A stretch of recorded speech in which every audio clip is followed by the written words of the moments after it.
بسم اللہ الرحمن الرحیم۔ آج ہم انشاءاللہ مد و قصر کے متعلق پڑھیں گے۔ کتاب کا باب 12 ہے، مد و قصر۔ اور مد کے معنی عربی میں کسی چیز کو دراز کرنا، کھینچنا، لمبا کرنا یہ ہے۔ عربی زبان میں جو عام گفتگو کی جاتی ہے اس میں کہیں مد نہیں ہوتا ہے۔ یہ صرف قرآن مجید کے الفاظ کے ساتھ یہ خصوصیت ہے کہ بعض جگہوں پر مد کیا جاتا ہے، اور ظاہر ہے کسی اصول کے تحت وہ مد کیا جاتا ہے۔ اور مد جب ہم کرتے ہیں تو قرآن مجید کے الفاظ کی شان میں اور اس کی عظمت میں اضافہ ہوتا ہے۔ اور امام بخاری نے بھی اس کے متعلق صحیح بخاری میں حدیث بھی کوٹ کی ہے۔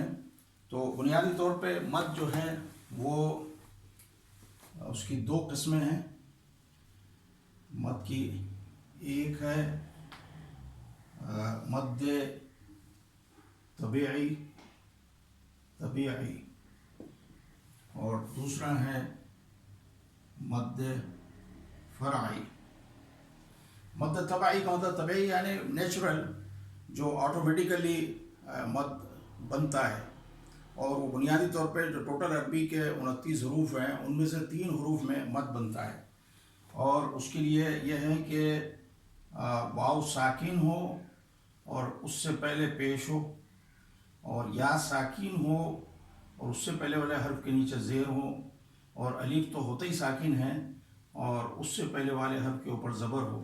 اس کی مثال جیسے نون، واو ساکن سے پہلے پیش ہے، اسی طریقے سے حی، یا ساکن سے پہلے زیر ہے، اور ہا الف سے پہلے زبر ہے۔ اگر ہم اس کو ملا دیں تو یہ ایک لفظ بنتا ہے نو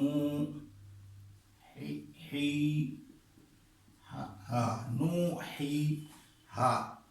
تو یہ نو ہی ہا جو ہے وہ نو ہی ہا ایک مثال کے طور پہ یہ قرآن مجید کے ایک لفظ ہے، اور اس میں آپ دیکھیں واو ساکن سے پہلے پیش ہے، یا ساکن سے پہلے زیر ہے، اور الف سے پہلے زبر ہے۔ ان تینوں حروف میں مد ہوتا ہے، اور اس مد کو نیچرل مد یا مد طبعی کہتے ہیں۔ اب اس کے بعد مد فرعی جو ہے وہ ہم علیحدہ سے اس کو ڈسکس کریں گے۔ مد فرعی کا فرع عربی میں جو ہے برانچ کو یعنی شاخ کو کہتے ہیں، اور بنیادی طور پہ مد فرعی جو ہے، مد فرعی اس کی 5 قسمیں ہیں، اور سب سے پہلا اس میں جو ہے وہ مد متصل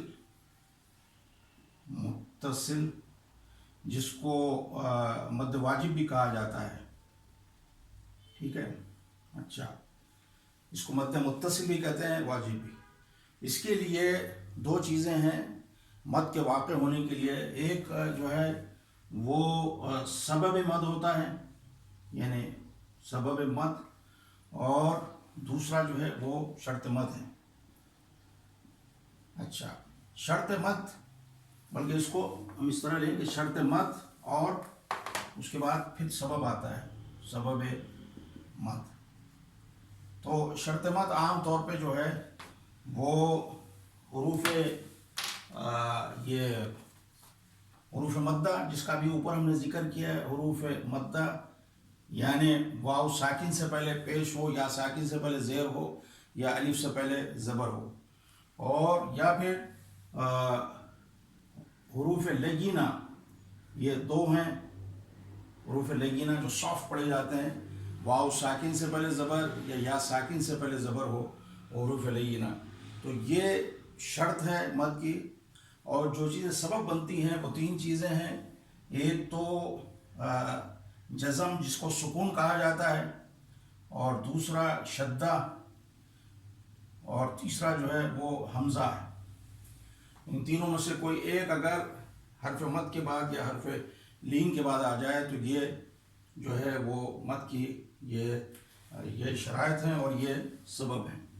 اب ہم دیکھتے ہیں کہ شرط جو مد متصل ہے، جو پہلی قسم ہے مد فرعی کی، وہ اس کا بنیادی طور پہ جو ہم نے کتاب میں وضاحت کی ہے، میں اسی چیز کو یہاں کوٹ کر رہا ہوں تاکہ آپ جب یہ پیجز دیکھیں تو بات یہ کلیئر ہو جائے کہ اس میں یہ ہے کہ جو مثال ہم نے دی ہے جیسے شاء، شاء، تو شاء جو ہے بنیادی طور پہ ایک کلمہ ہے، کلمہ یعنی ایک ورڈ ہے، ایک لفظ ہے، اس میں الف سے پہلے زبر ہے تو یہ حرف مد ہو گیا، اور یہ شرط ہے مد کی، اور اس کے ساتھ ہی جو سبب ہے مد کا، ہم نے کہا نا کہ تین چیزیں سبب بنتی، یا تو حمزہ یا پھر جزم یا پھر شدہ، تو اس کے اندر یہ جو الف سے پہلے زبر ہیں یہ شرط مد ہیں، اور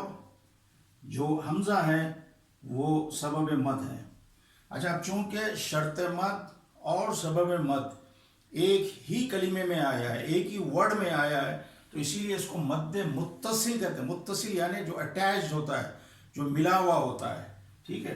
اچھا، پھر اس کے بعد اس میں تمام قراء سبع عشرہ اس میں مد کرتے ہیں، اور اس کی جو مقدار ہے وہ 4 سے 5 حرکت، یعنی 2 سے 2.5 الف کے برابر۔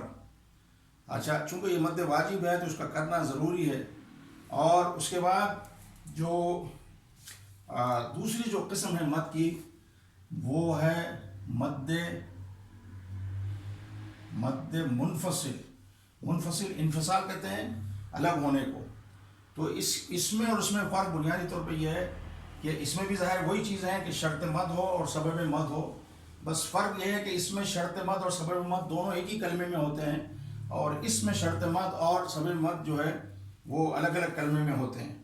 مثال کے طور پہ جیسے قالو، قالو انؤمن، انؤمن، اب اس میں دیکھیں قالو ایک ورڈ ہے، ایک کلمہ ہے، اور انؤمن دوسرا کلمہ ہے۔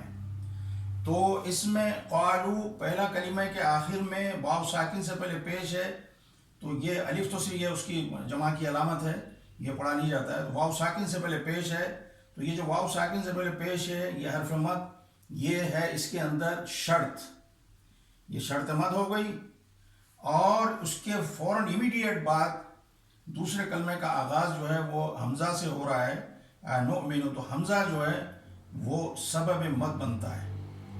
تو اب اس میں کیا ہے کہ قالو انؤمن، اس میں شرط مد ایک کلمہ قالو میں ہے اور سبب مد دوسرے کلمہ انؤمن میں ہے، تو اسی لیے اس مد کو مد منفصل کہا جاتا ہے۔ اچھا، مد منفصل جو ہے چونکہ اس کا جو مقدار ہے، اس کی مقدار بھی جو ہے وہ 4 سے 5 حرکت کے برابر ہے، اس کو بھی ہم 4 سے 5 حرکت کے برابر۔ اچھا، اس مد منفصل کو کے لیے دوسری اصطلاح استعمال ہو، جس طرح مد متصل کے لیے واجب کی اصطلاح ہے، مد منفصل کے لیے دوسری اصطلاح استعمال ہوتی ہے مد جائز۔ جائز یعنی یجوز، اس میں جائز ہے کہ مد کیا جائے، یعنی اس کا مطلب یہ ہے کہ مینڈیٹری نہیں ہے، یہ کمپلسری نہیں ہے، بلکہ اس میں اختیار ہے۔ اسی لیے آپ نے اور کیا ہوگا کہ ہمارے جو ائمہ حرم جب رمضان میں تلاوت کرتے ہیں تراویح میں، تو چونکہ زیادہ تلاوت کرنی ہوتی ہے کم وقت میں، تو عام طور پر وہ اس کو اسکپ کر جاتے ہیں۔ آپ نے دیکھا یا ایھا الذین پڑھ جاتے ہیں، عام حالات میں تو اس کو عام نماز میں پڑھیں گے یا ایھا الذین آمنوا، لیکن تراویح میں اس کو اسکپ کر جاتے ہیں، کیونکہ یہ جائز ہے، مد جائز ہے، واجبی نہیں۔ یہ البتہ یہ جو ہے مد متصل وہ واجبی ہے، ٹھیک ہے۔ اس کے بعد اچھا، اس میں یہ ہے کہ اب جب قالوا ونؤمن میں یہ تھا کہ یہ جو آ ہے یہ حمزہ ہے، اور اس میں اگر کوئی مثال طور پہ ایک لفظ میں یعنی لکھ رہا ہوں اقام الصلاۃ، اب اقام الصلاۃ میں دیکھیں اقاموا الصلاۃ، الصلاۃ، اس میں بظاہر جو ہے اقامو، ٹھیک ہے، میم ساکن سے پہلے پیش ہے، یہ شرط مد ہے، ایک کلمہ ہے اقامو اور صلاۃ دوسرا کلمہ، پہلے کلمے کے اینڈ پہ شرط مد ہے، اور دوسرے کلمے کے آغاز میں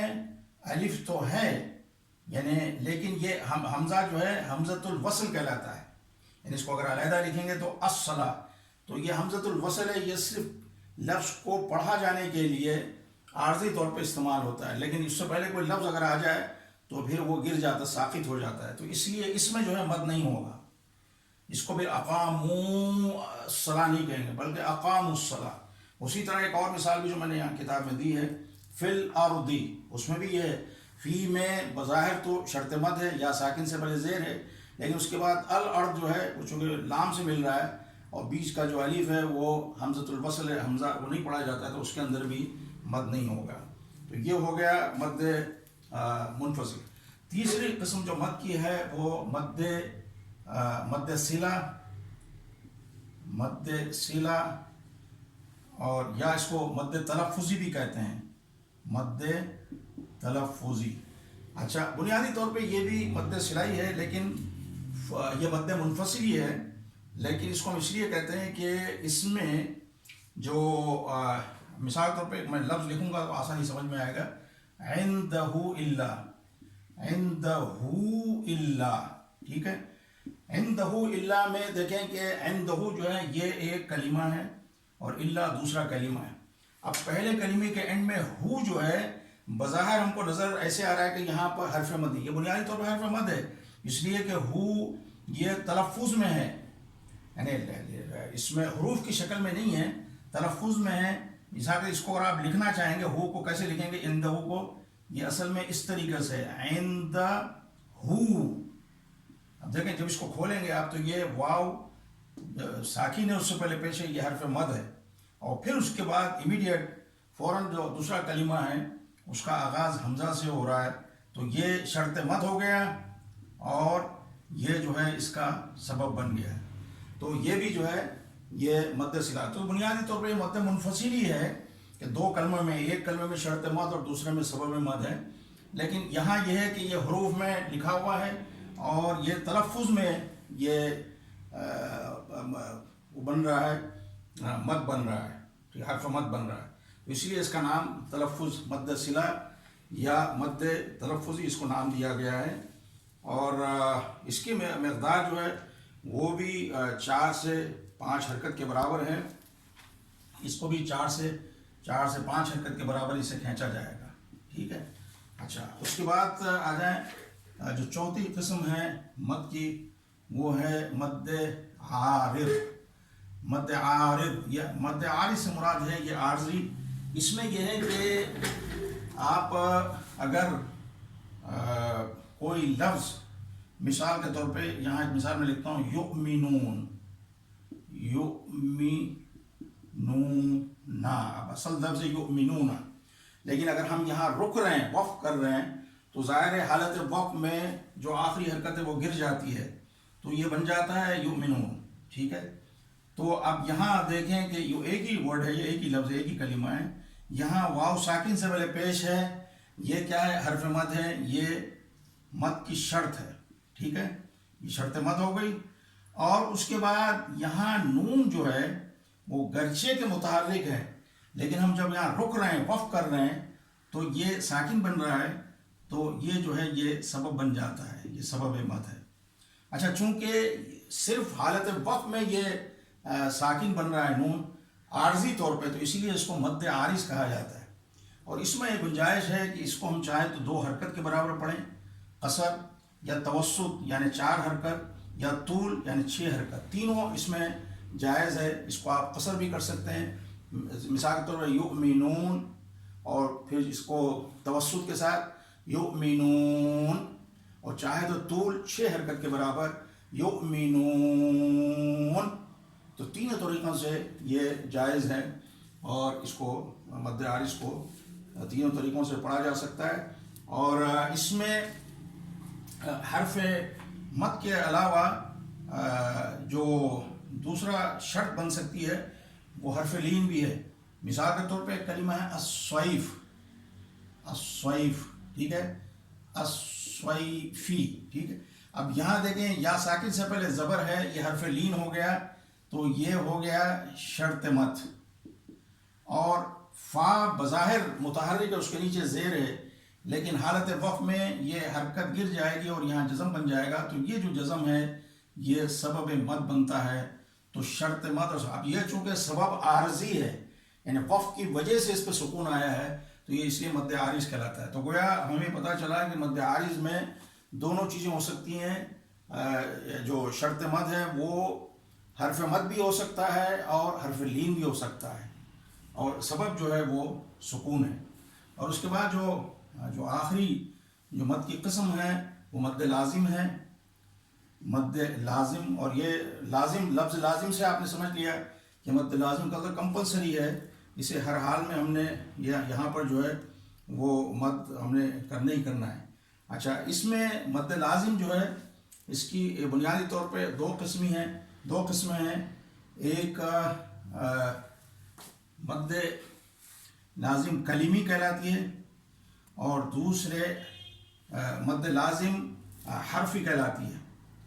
حرفی سے مراد یہ ہے کہ جو قرآن مجید کے اندر حروف مقطعات جو استعمال ہوئے ہیں اس میں جو مد آتا ہے اسے مد حرفی کہتے ہیں، اور کلمے سے مراد جو کلمے میں جو کسی ورڈ کے اندر آتا ہے، اور اس کے اندر بھی یہی ہے کہ شرط مد اور سکون، یہ اس میں شرط مد اور سکون، اگر مثال کے طور پہ یہاں میں مثال لکھ دوں گا تو ذرا زیادہ واضح ہو جائے گا، کیونکہ یہ مد لازم ہے اور اس کا جاننا بڑا ضروری بھی ہے۔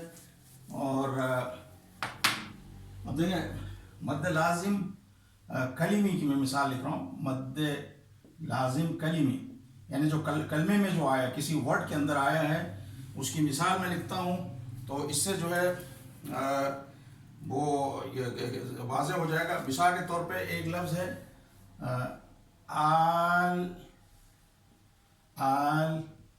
آنا۔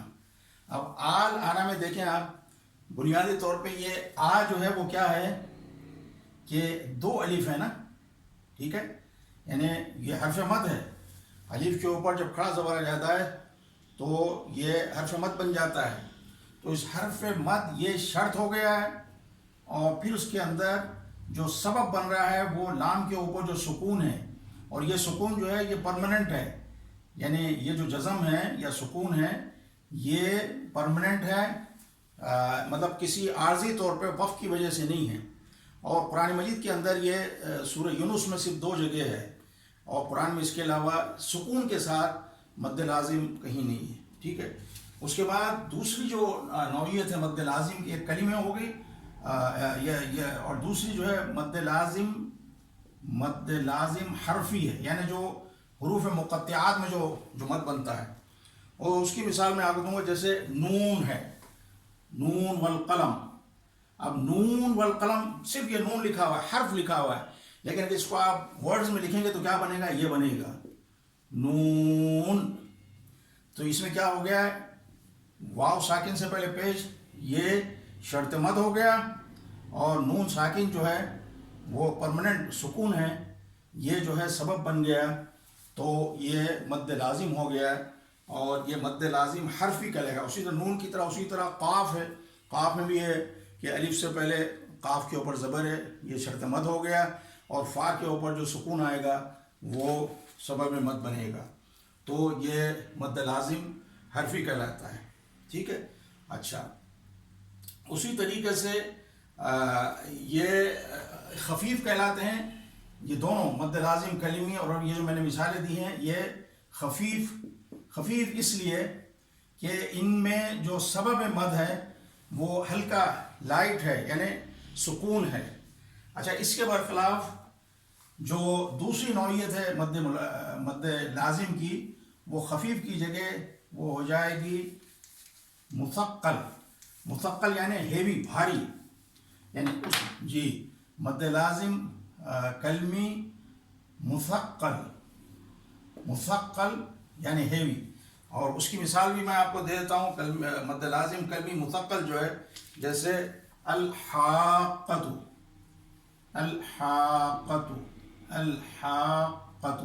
اب اس میں دیکھیں کہ ہا جو ہے الف سے پہلے زبر ہے، یہ شرط مد ہے، ٹھیک ہے، اور قاف کے اوپر شدہ ہے، اور یہ سبب مد ہے، اور یہ ایک جو ہے وہ کلمے میں ہے، ایک ورڈ کے اندر ہے، تو اس لیے اس کو مد لازم کلمی اور مثقل اس لیے کہا گیا کہ اس میں سبب جو ہے وہ شدہ ہے.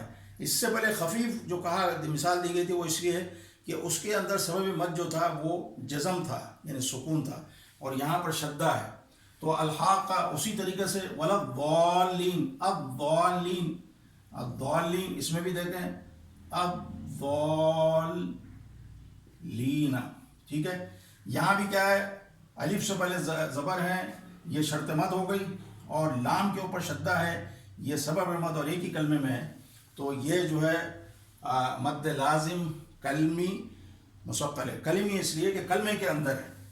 اچھا, اسی طریقے سے جس طریقے سے مد لازم کلیمی ہے, اسی طریقے سے مد لازم حرفی بھی ہے, یعنی جو حروف مقطعات کے اندر آیا ہے. اور اس کے اندر بھی جو مثالیں دی گئی ہیں دونوں ہیں, ایک مثقل کی بھی ہے اور دوسرے جو ہے وہ مخفف کی بھی ہے. تو مخفف کی جو مثال ہے وہ نون ہے. مثال کے طور پہ نون, اس میں واو ساکن ہے, واو ساکن سے پہلے پیش یہ حرف مد ہو گیا, اور اس کے بعد جو ہے یہ جزم آ گیا ہے, تو یہ سبب مد بن گیا. اور یہ حرف مخفف ہے. اس کی مثقل کی جو مثال ہے وہ الف لام میم ہے. الف لام میم میں جو ہے وہ الف لام میم, الف لام میم. اب اس میں لام جو ہے آپ دیکھیں لام اور پھر اس کے بعد یہ میم. اچھا, یہاں پر میم کے اوپر شدہ اس لیے ہے کہ میم ساکن کے بعد میم آ رہا ہے. تو میم ساکن کے جو قاعدے ہم نے پڑھے ہیں اس میں یہ ہے کہ میم ساکن اگر ایک کلمے کے آخر میں ہو اور دوسرے کلمے کے آغاز میں اگر میم آ جائے تو وہ ادغام شفوی ہوتا ہے. تو اس طریقے سے یعنی حرف مد کے بعد شرط مد جو ہے میم مشدد آ رہا ہے, تو اس طریقے سے یہ مد لازم حرفی مثقل یہ بن گیا ہے. اسی طرح مد لازم لین بھی ہے. لین میں یہ ہے کہ جیسے کاف ہا یا عین صاد, اس میں دیکھیں کاف ہا یا عین صاد. عین صاد میں یہ جو بن رہا ہے عین, عین میں کیا ہے کہ یا ساکن سے پہلے زبر ہے اور اس کے بعد نون آ رہا ہے. تو نون جو ہے وہ یہ یا ساکن سے پہلے زبر جو ہے یہ شرط مد ہے, اور یہ حرف لینہ ہے اور شرط مد ہے. اور اس کے بعد جو جزم آ رہا ہے یہ سبب مد ہے. اس طریقے سے اس کو مد لازم لین بھی کہتے ہیں یا لین بھی کہتے ہیں. تو یہ مد کی اقسام ہیں جو ہم نے آپ کو پڑھائی ہیں. تو اس کو میں نے کتاب میں تفصیل سے مثالیں اور بھی دی ہیں, لیکن مختصراً میں نے سمجھا دیا ہے. تو وآخر دعوانا ان الحمد للہ رب العالمین. السلام علیکم ورحمۃ اللہ وبرکاتہ.